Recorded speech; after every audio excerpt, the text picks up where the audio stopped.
Is there horses around here? There might be horses somewhere. How come? Can you smell something? Smell horse shit, yeah. That's not a comment on my stories, I hope. Oh yeah, I can smell it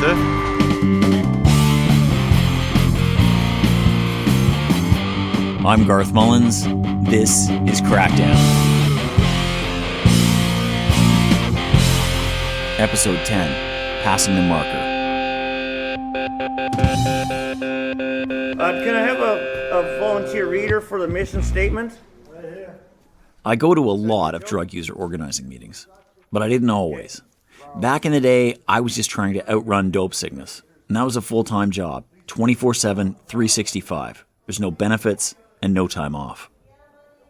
I was deeply ashamed. I didn't mind if other drug users or my bandmates knew that I did heroin every day, but I didn't want family or coworkers to know. So I wore long sleeves in the summer and hoped nobody would notice. Every now and then, I'd catch wind of a meeting about safe injection sites or decriminalizing drugs or the overdose problem. I usually didn't want to go, but I did show up to a few. I remember one meeting. I sat at the back and pulled my ball cap down low. I wasn't saying very much. There were maybe 20 people there. And there was a big guy in a plaid jacket standing at the front, beside a flip chart. This guy was no social worker type. He was in the life. You couldn't miss it. Yet here he was, marker in hand, leading the meeting. The guy asked us what kind of issues we were facing with the cops. And then there was an awkward silence. For a moment, it seemed like maybe nobody would speak up. But then a woman murmured, "They took my dope and my money." The guy at the front holds up a finger, like, hang on. His marker squeaks out the letters across the flip chart. Cops taking cash and drugs. That happened to me too, a voice said.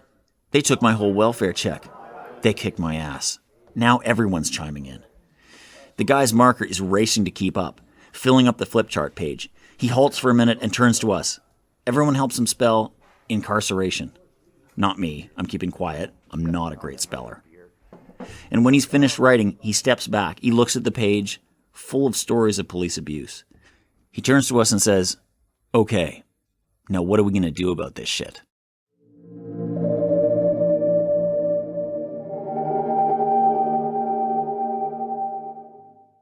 People build skills. They're given a space where they can be leaders, and it's transformational.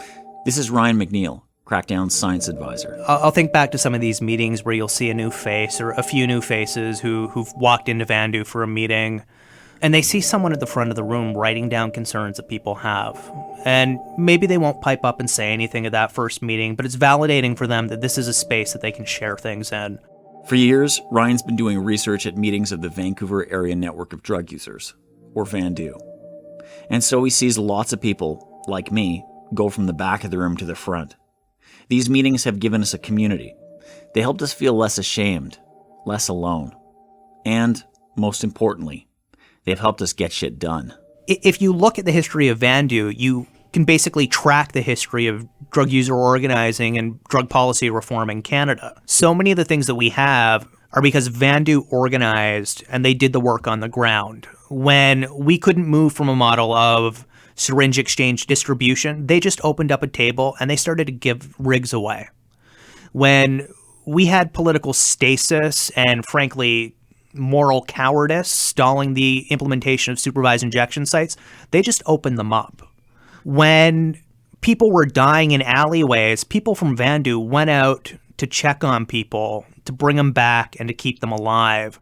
Politicians, academics, and journalists now routinely come to Vancouver to tour our harm reduction sites. And when they do, they learn that thousands of lives have been saved here.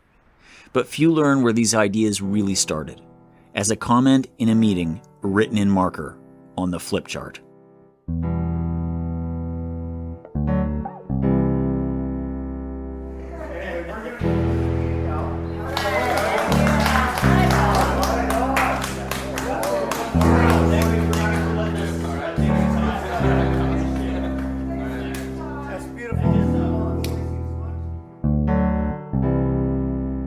Let's start by just having you introduce yourself. Yeah, so I'm Cal Murray.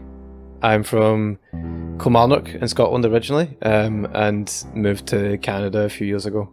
Cal's in his late 20s. He wears glasses and indie band t-shirts. We met a couple years ago and got along right away. Garth has the taste that's kind of appropriate for his age, I think, and then I have the taste of someone his age and I shouldn't have, but it's just that like indoctrinated by punk parents thing. So like every old punk band that he's into, I also like. So like after I moved out of Vancouver, moved to Newfoundland, like we kept in touch a lot. One of the things we talk about is heroin. Cal doesn't do heroin himself, but a lot of the people he cares about back home do. And Scotland's drug users have it rough. Last year, the rate of drug-related deaths was actually higher in Scotland than either Canada or the US, even though there's no fentanyl there yet. And that made us wonder, if there's no fentanyl in the supply, why are people dying in these numbers? That's what I was kind of interested in finding out, is like, what is the other thing that might be killing people if it's not fentanyl? I'm curious about this too, and I have a hunch that the answer will tell us something about our own situation back home. The story of overdoses in Vancouver is not just the story of fentanyl. It's bigger than that.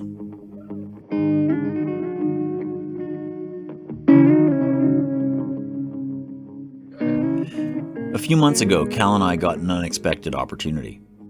A group called the Scottish Drugs Forum sent me an email. They said they were planning a conference in Glasgow, and they were wondering if I would do a keynote speech. The gig came with a free flight and an excuse for me and Cal to go try and figure out what's going on.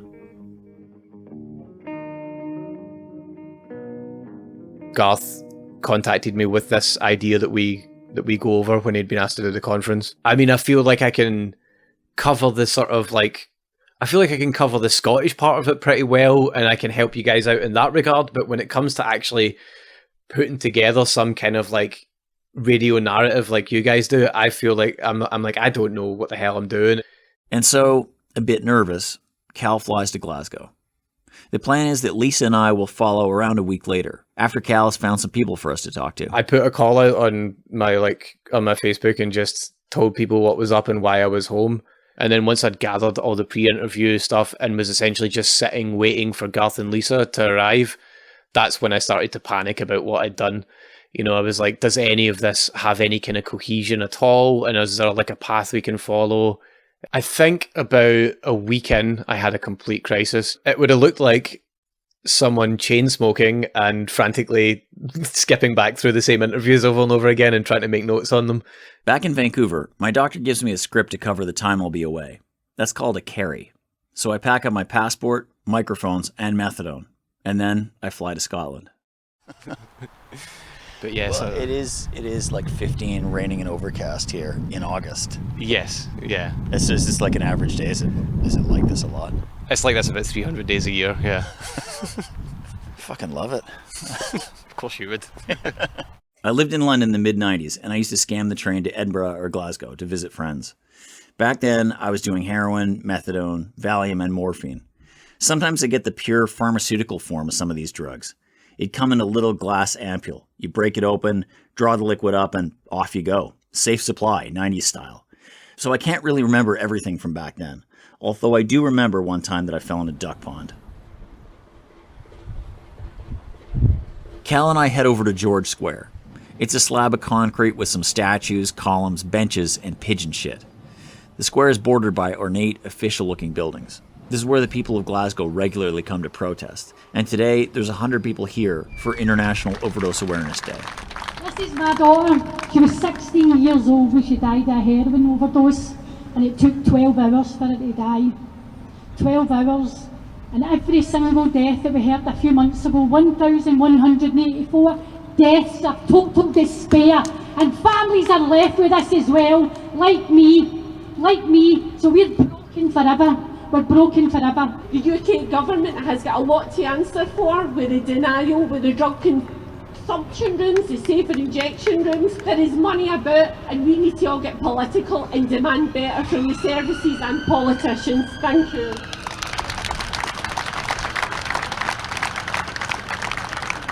But there's got to be an end goal. To stop using drugs, you need to stop using drugs. So I stand here today a free money addiction. Yeah? An example that you can recover to this stuff, man. You can recreate your life.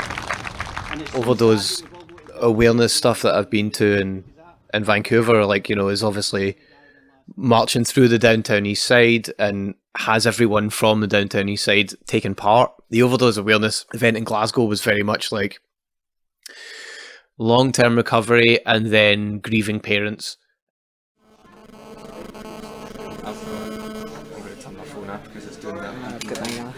Oh. You want to just hold the mic as you're going to hold it, and then I'll be holding this for you anyway, Donna. Check 2, check 1, check 2. Just give us a wee check. 1 2 1 2. One of the people Cal arranged for me to speak to was a woman named Donna Boyd. I heard she was starting a radio show and it was going to be about recovery. So we went down to Sunny Govan Community Radio. The station's in a little storefront in a working class neighborhood. Booth number 3 is actually the bathroom. Thanks for talking to us. Oh, thanks for asking. Could you introduce yourself to the tape like this, the way you would on the air here? Oh, I'm not even used to doing that, but I'm Donna, Donna Boyd. I'm in recovery. I had 20 odd year in active addiction, longer using different substances, and I found recovery about 3 years ago. Yeah, so you said you started like 23 years ago, I guess that would be. Yeah, I kind of started taking different pills and buzzing gas and stuff. Before that, my granny used to kind of give us the odd DF or the odd Valium. What's a DF? Dihydrocodeine. Right. An opiate. For there, and it was like drinking at weekends, the ecstasy, the party scene over my teens, and at 17, 18 I was introduced to heroin and methadone. This kind of polydrug use is common in Scotland. In particular, lots of people use benzodiazepines with their opioids. Last year, 67% of the drug-related deaths in Scotland involved benzos. This summer, we started to see benzo-related overdoses in Vancouver too. I was on 60 milligrams of Valium for early teens, and I tried to get back on them when I relapsed. It was a no-go. The ways of prescribing them had changed. Nobody was getting long-term benzo prescriptions anymore. In North America, we had this big moral panic about oxys and overprescribing. The same thing here with Valium. In both places, doctors started cutting people off to cover their ass, and that left people scrambling to get well. A toxic drug supply filled this new demand quickly, and bodies started stacking up. So you've been prescribed benzos, then you couldn't get them. Then you were starting to fill the vacuum that was created by selling benzos. Yep, and taking them, obviously. Aye. Yeah, get high on your own supply. Aye, and then getting caught. Donna says eventually she got nicked for selling benzos and weed, and that meant she had to do some time. I got to jail. My boy was 10-year-old. I thought, right, if I'm in the jail, I may as well do something productive. Came off my methadone in there, came back out, and I was back using within weeks. Why is it so important? I hear this from a lot of people. Like, I've been on methadone for 16 years. I just take it. I took it this morning, get up, do my day. I mean, we work long hours doing this thing. And I kind of think, well, if I'm on it for forever, that's okay. My life's all right. But I hear around here, I hear lots of people saying, I got to get off it. I got to get done with it, you know? I don't know. Maybe you can help me here too. Yeah. I'm no naive or close-minded to think that abstinence works for everybody. Everybody's recovery is personal to them and what works for them. That's fine, do you know what I mean? I don't criticise anybody else's recovery. I just know that if I take one thing, I don't stop. Do you know what I mean? For me, it was never enough. Methadone I was always using something else on top of it.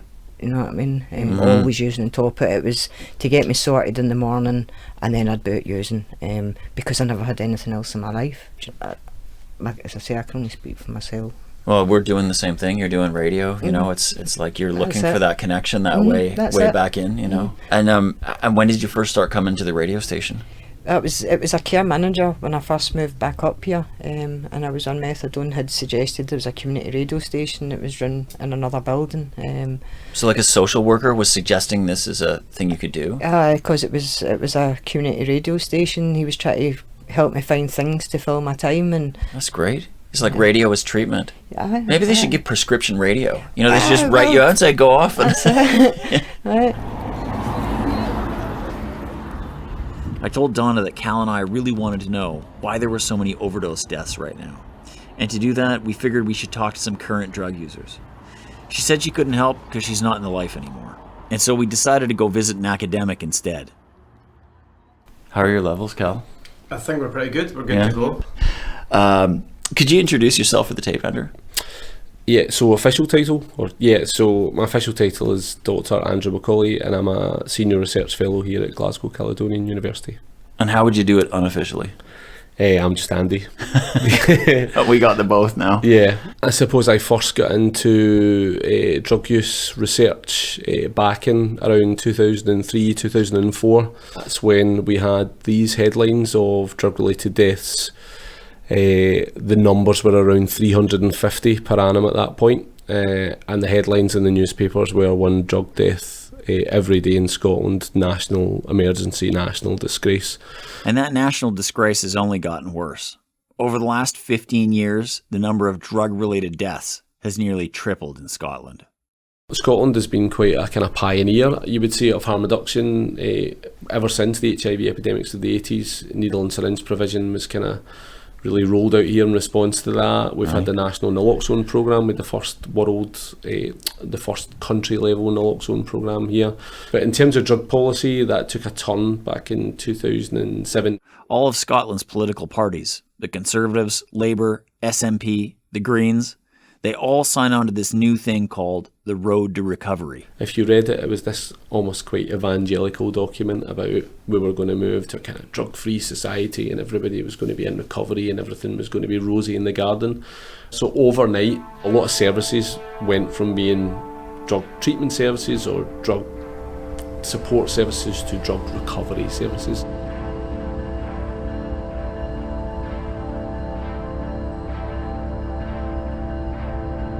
Methadone in Scotland is probably more stigmatised than it is any other place I've been in the world. The most famous term you'll get over here is parked on methadone. It is every time I see that, a part of inside of me just So what does that dies. mean? What do the people mean by that? Because I've heard that a lot. People have told me that. Yep, you quite often get narratives in the media about people who've been parked on methadone for 20, 25, 30 years and that they got into the methadone programme because they were promised they would be off drugs. But the voices that you don't see in the media are people who have been on methadone for a period of time. They're quite stable on it. They live kind of normal, functioning life. They're quite happy on their methadone. They're holding down a job. But these people are hidden from the narrative. They don't. Absolutely. I was until a year or two ago myself. Canada and Scotland seem to have a lot in common when it comes to methadone. In both countries, people are getting dope sick before their next dose, and they're topping up from the black market. In Canada, that's because of methadose, as Crackdown listeners know. In Scotland, it's because doctors are underprescribing almost half of all methadone patients. So how many people are on methadone here? The most recent estimates suggest that somewhere between 40 to 50% of those people who are what we call problem drug users or who meet the criteria for methadone. So that'd be like 20,000? About that. 25,000? Exactly, yeah. And that compares quite poorly to England, where the percentage is nearer 60%, 60-65%. And compared to other countries in Europe who do better, like in Scandinavia, places like Norway have around 85 to 90% of the opioid user cohort. See, we're at that shitty rate too in BC. We have like less than 50% of people on methadone or another or consistency. Yeah. Yeah. All this methadone stuff, it could be a major driver of Scotland's overdoses. Then there's naloxone. People tell us they don't want to carry it because they don't want to get hassled by the cops. And the ambulances take way too long to show up. Scotland also doesn't have any safe injection sites. There is a small prescription heroin pilot starting up, but it will only be for 20 people. Like we had a new service put into the train station that was open from 7 in the morning to 11 at night, which quickly became the busiest needle and syringe exchange in the city. So just down there? Yeah, just down there at wherever, Central Station, yeah. But that new exchange that was put into the train station was closed down. So that was direct response to the outbreak, became the busiest in Scotland and then was closed down by the rail company because they were worried about drug-related incidents in the train station. So you can see the kind of battle we're up against. Despite having some of the strongest indicators of drug-related harm we've ever had, we've still got other parts of society kind of working against that, the efforts to reduce harm in the city. So when I work with a group, I've been with this group, the Vancouver Area Network of Drug Users, for a long time. And when I go somewhere, I try to find someone like me or activists who are drug users, you know, who are in a drug user union or something, and I don't know what that is here. Drug users in general don't have a voice. There isn't a collective body. There isn't a drug user union. There isn't a kind of collective. Why do you think that is? I'm not sure, but like you guys had trade union militancy here that was phenomenal. You know, you had open shooting war on the streets in the 19th century of the city over working conditions and stuff. And so, you're right. It almost goes against our history not to have that. I mean, I would certainly support investment or time or whatever it is put into trying to amplify that up there. Yeah. I think if there was ever time for a drug user union to kind of step in as a window of opportunity, the time is probably now. That's us like over an hour, so right. If we want to get to our next thing, we should probably wrap up shortly. Thanks, Andrew. Between Donna and Andrew, I was starting to get the bigger picture, but I still hadn't met any active drug users yet. And I could tell that Cal was getting a bit nervous about that. Fair enough. It can be stressful working on this show. We are at the Glasgow Cathedral, which is right next to the necropolis. But Garth, you wanted to come to the necropolis, which is like the big old graveyard at the top of the city. Mm-hmm. And you think you have a memory from here, or is it you read about it, or why did you want to come here? I don't fucking know. I could see Garth's frustration, and he just seemed like quite kind of disillusioned with the whole thing. I mean, I was the one who'd set up a lot of these interviews, or most of them, and I was starting to feel quite guilty. BBC Radio Scotland. Now, Germany has them, France has them, Spain and Portugal have them, Norway, Denmark, Canada has them. Drug consumption. It turns out that while we're in the middle of making this episode, the country's debating whether or not to open a supervised injection site. The BBC invites me to come on their national morning show, so Lisa, Cal and I walk over to their Glasgow building. A big glass box on the River Clyde with a bunch of satellite dishes on the roof. Highest in Europe. But the Westminster government has so far blocked the idea, despite acknowledging the international evidence. So what is the international evidence? We have with us today Garth Mullins, who's the host of podcast Crackdown, also a former heroin user. Good morning to you, Garth. Hiya, thanks for having me. So why would the user go to one of these rooms rather than just, if they've got the drugs, why would they not just use the drug wherever they wanted rather than to go into this formal setting? Because we don't want to die. You know, there's a place where you can be assured that someone will save your life, because of all the drug consumption rooms anywhere in the world, there's been no fatalities. And they've reversed thousands of overdoses just in Canada alone, just in the city where I am. And that would be in the user's consciousness. To not die. Yes, I mean, and I can't talk for every user, but me, I didn't want to die. Me and Lisa were sitting just outside the studio listening, and we were both shocked and appalled by that statement or by that question. Garth, we know exactly what your angle is. You want normalised drugs use because you've been a long-time drugs user, and that's what you're arguing for. And it was clear from the questions that the... Well, David, I really don't think that we should be making accusations. And Garth, I would like you to respond. No, David, you did ask for time to speak, and I think I've been pretty fair in allowing you that. Garth, would you like to respond? Sure. I mean, my agenda is really clear. I've been transparent. I would like to continue to be alive. I would like my community and my friends to continue to be alive. In the time I've been around, I've known 50 or more people who've died from overdose. I don't want that. And I see that happening here, and I don't want that for Scotland either. First of all, 25% of the deaths in Scotland come from state-prescribed methadone. That's not true. That's absolutely not true. Look, you were allowed to speak without interruption. Yeah, I'm just not going to let people talk bollocks, though, on the air. That's okay, all right. Well, Garth, one thing, we won't use that language. Thank you very much, and I apologise for that. David, please, I assure you, I am not in any way cutting off. We have to take travel at this point, just because there are things. But please, I promise you, we'll have travel, and we'll come right back to you, David. I promise. Victoria's on the travel. I think that BBC interview really sort of revealed that there's a large percentage of people in Scotland who don't really see drug users as like full human beings.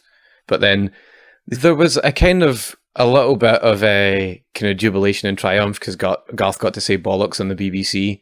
My grandmother was listening to it and she was like really, she loved it. And I was getting like text messages like, go Garth and stuff. I'm down to the last batteries here, so I think I have some more in my bag. Yeah, that's good. Maybe it just means we're done with the episode when that big bag of batteries is empty.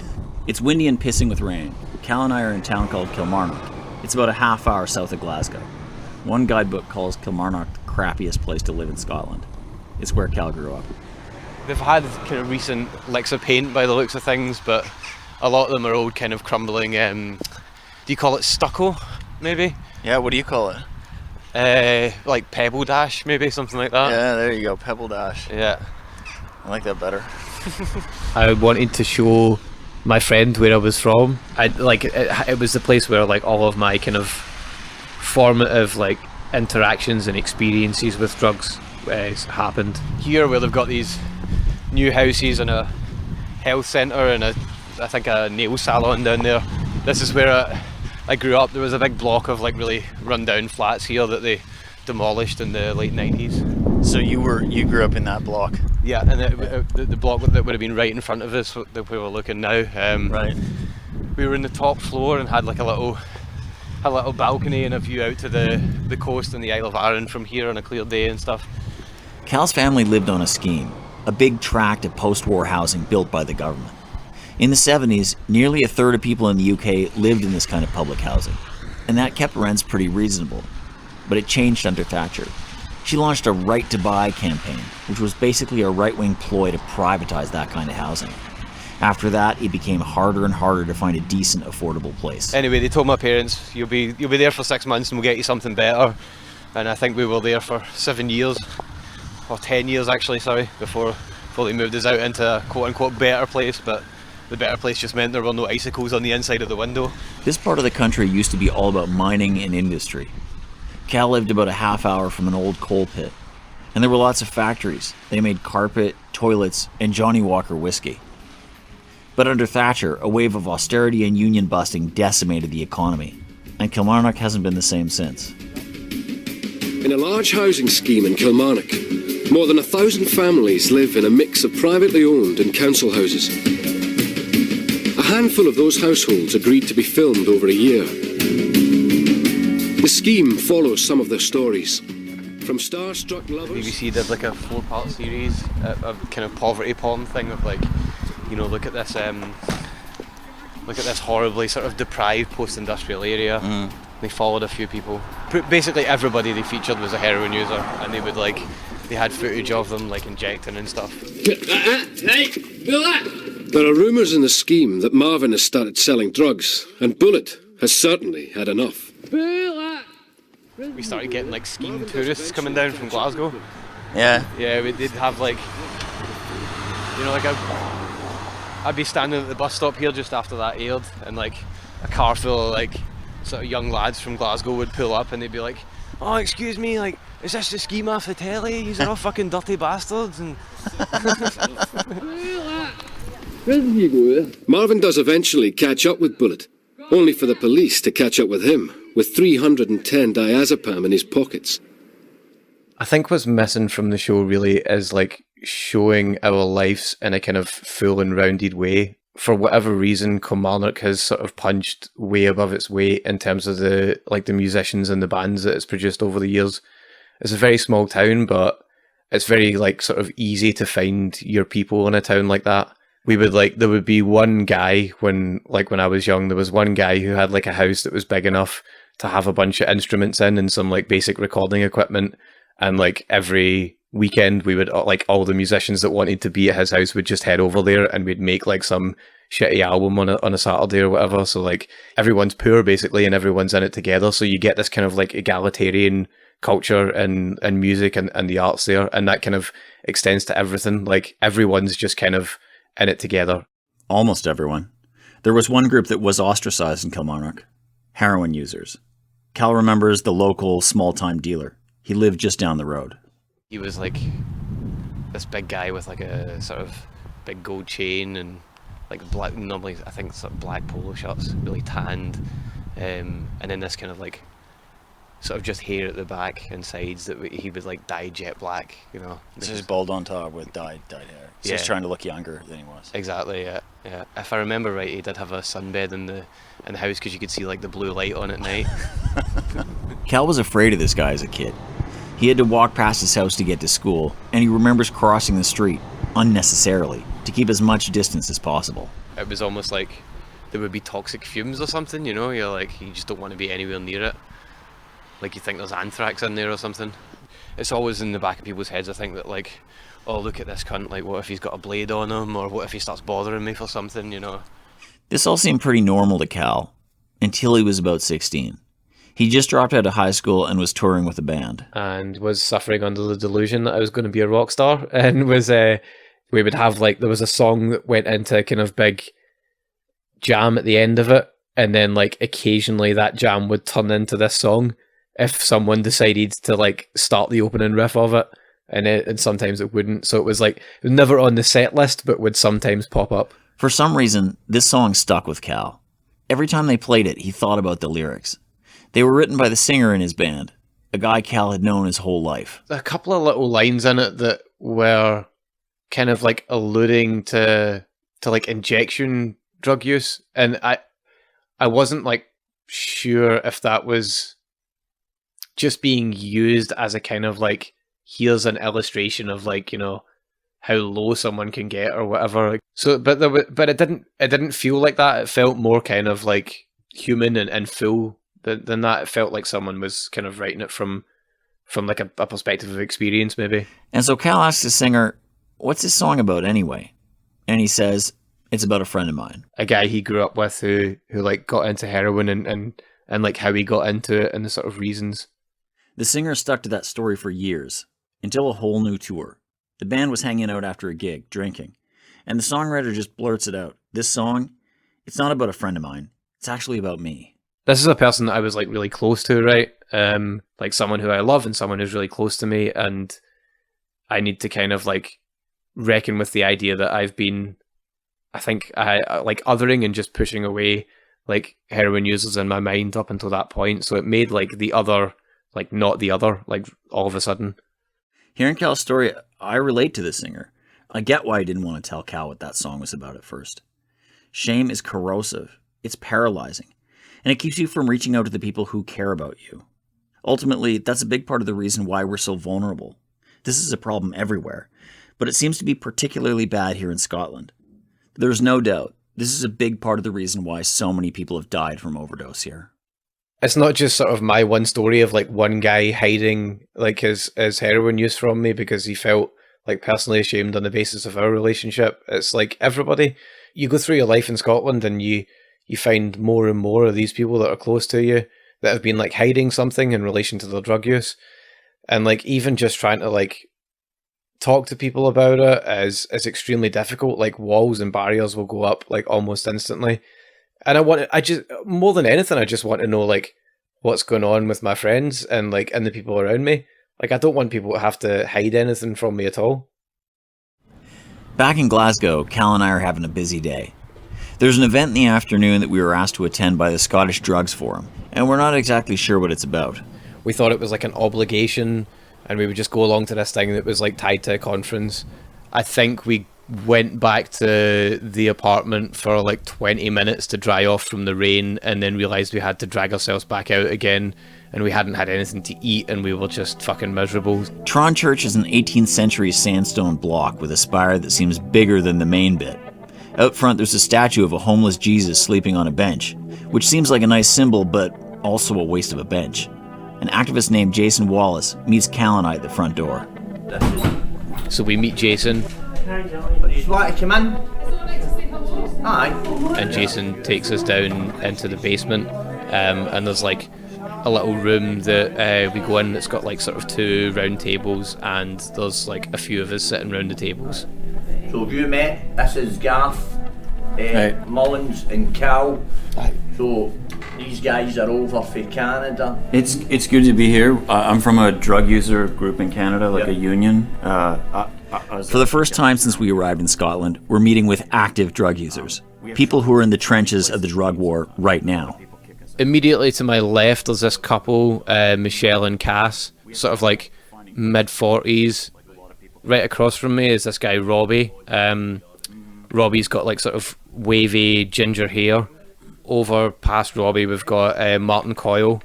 Martin's very small, about 5'5". Because I didn't touch drugs until I was 35, and the first drug that I took was heroin. So I'm 48, and somebody said that I would, if I was lived here, I'd be the train spotting generation. Yeah, you guys heard this? I'm 54, 52. I'm 40, I'm train spotting. Yeah, we're train spotting generation. 40 You'd be spud.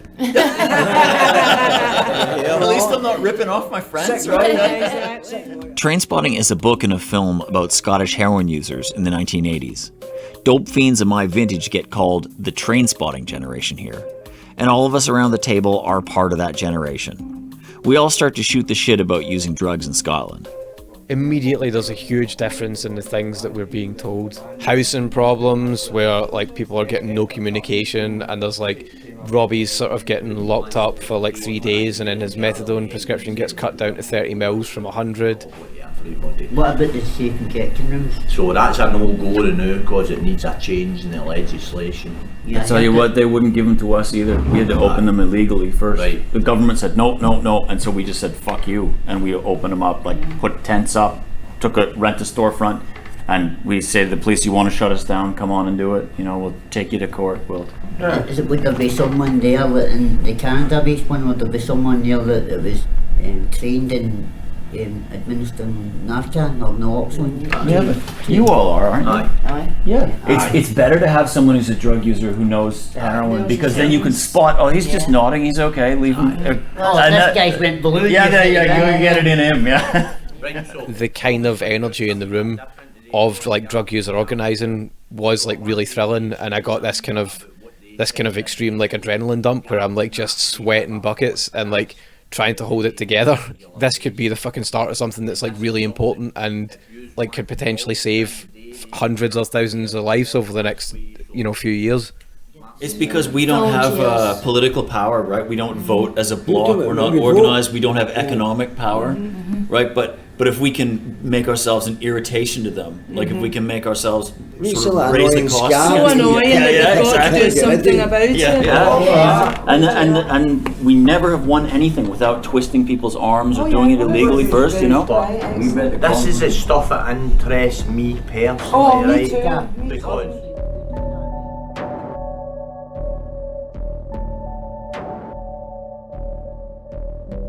one of the guys, Martin Coyle, was a little quiet in the meeting. He's a wily old veteran of the Glasgow drug scene, and I could tell he had more to say. So I grabbed him outside of the church for a quick chat. And the first time I tried it, I was like, man, the eagle's landed, you know? It's like, yeah, I'm home here, this is doing for me what I've been searching for all this time. That's exactly what I said. I said I'm home. Yeah, that's the way I felt. It was like I it thought, took away. This must be what other people feel like all the time. I feel like normal. Yeah. I'm trying to help people in Canada understand what the overdose crisis feels like here. What does it feel like as a drug user? It's scary.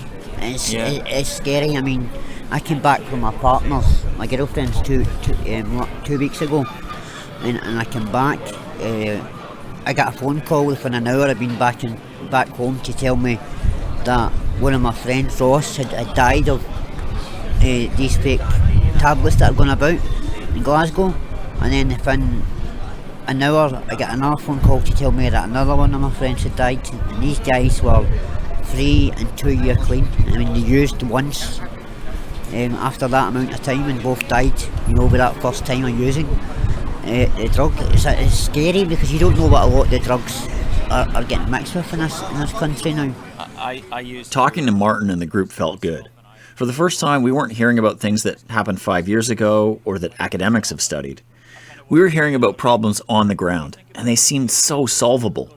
Everyone in the room would be much better off if they just had a safe supply of drugs, if they just had a decent place to sleep, and if the police got off their backs. And all of that can be won. It'll just take a fight. Thanks for talking to me, Martin. No, thanks. I guess we have to go back in. Yeah. We'll probably chat more. Are you around tomorrow? Yeah. Well, why were you sweating through your jacket?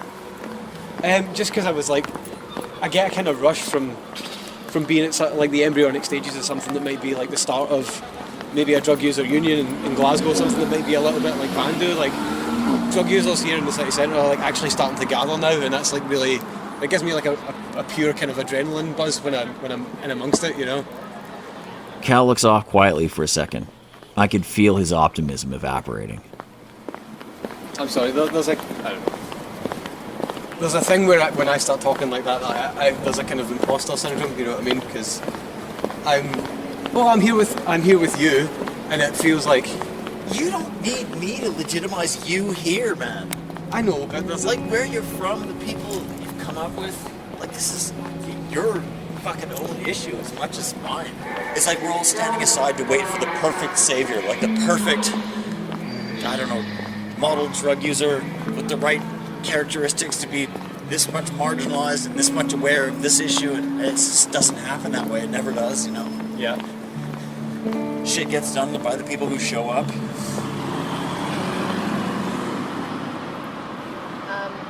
In other like non-related issues, do we need milk? Oh yeah. We do, yeah. Yeah. Maybe I'll turn off the Okay. recorder for the milk run. Sure. Okay. My official reason for coming to Scotland was the Scottish Drugs Forum Conference. And one of the things I was supposed to do at the conference was to lead a workshop. After the meeting at Tron Church, it was clear what the workshop should be: how to start a drug user union. This woman, Anne Livingston, who's an activist in Vancouver, she just got a flip chart like this big pad of paper thing and a pen, and started asking people what the issues they're facing were. Garth's So- just like standing at the front of the room with his flip chart and a marker in his hand, and like he starts talking through basically how a first meeting of a drug user union might go. I'll just get us started. I pretended he put up his hand and said, "Dope sickness," and so you write out that. And my writing is terrible, so you'll just have to. And I'll translate. Rattling. I look out in the room. It's packed. People are standing along the back, and there's a lot of drug users here. I say that in Vancouver, a big part of these meetings is talking about the kind of shit that we're dealing with in our lives. I think the first thing that someone says, which is probably the first thing that someone says at a lot of these things, is the police. He translates it and puts like police, which is what we'd say for police here, on the flip chart. So listen to that. Listen to this. This is exactly what a meeting is like. We're doing it right here. Several weeks in, maybe we take a few of those issues and we start to write like a mission statement or a manifesto or something like that that says what we're all about and what we want to do. Am I going too fast on stuff here? So it was about halfway in, this guy Gary, who we'd met the night before at the church again, he starts kind of like speaking up. Because everybody I know that's on methadone are always either drinking with a methadone or they're still using. Yeah. Gary's in his mid-30s. He's got short buzzed hair. You can see a few scars on his head. And then Garth just gets him up. Garth's like, well, why don't you come and chair it? Hey Gary, can you chair this? Can you choose the speakers? Come on, mate. Come on. No. Come on. This is how it works, man. This is how it works. Come on, man. Do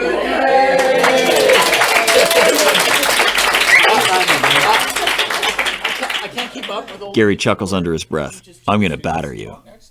Gary basically just takes the center of the stage area, if you want to call it that, like the front of the room. People are putting their hands up, and Gary's just like, you. Hey, you're chairing this, man.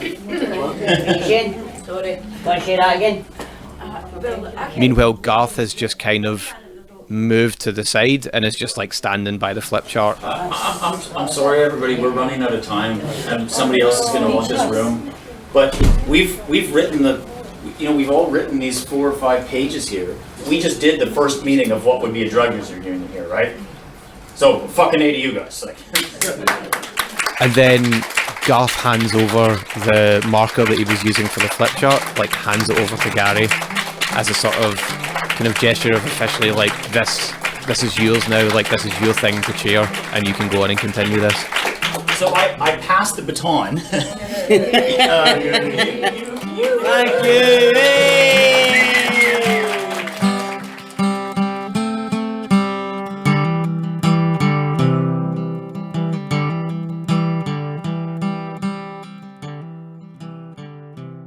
All the ingredients of a Scottish drug user movement are here, ready to catch fire. And this kind of a movement is desperately needed. Scotland shows how capitalism and the drug war are a deadly combination. There's a shitty methadone program, fake benzos, police harassment, anemic harm reduction programs, a constant drumbeat of abstinence-only policies, collapsing industries, hatred of drug users, and internalized shame. It's going to take a lot of work to turn things around. We got the same sort of problems in Vancouver too. It's not just fentanyl, we also have a toxic mix of austerity and alienation. We're going to need to deal with all that shit in order to stop the deaths. And that starts with the flip chart.